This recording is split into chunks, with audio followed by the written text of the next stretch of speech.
Hello and welcome to single-cell multiome analysis series with SciDAP. In the previous video, we were reviewing the results of a single-cell RNA clustering, and that's all that we needed to do with RNA part so far. Now we need to do all the same things with the ATAC-Seq. Create a new analysis, select the pipeline called single-cell ATAC-Seq dimensionality reduction analysis. Let's name it Step 5. Now you could select the sample that you've been working with previously, your RNA cluster analysis. Then you can select a normalization method.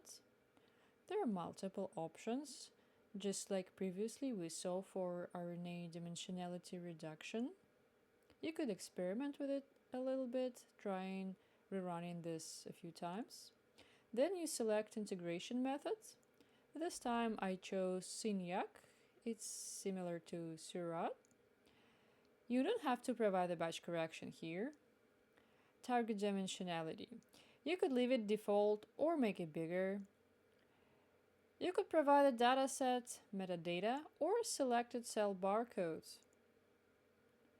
Here, it is the option to provide a minimum percentile of highly variable picks, but this time I will not provide any value here. Let's include them all.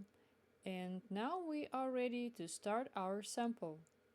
In the next video, I will review the results of this analysis.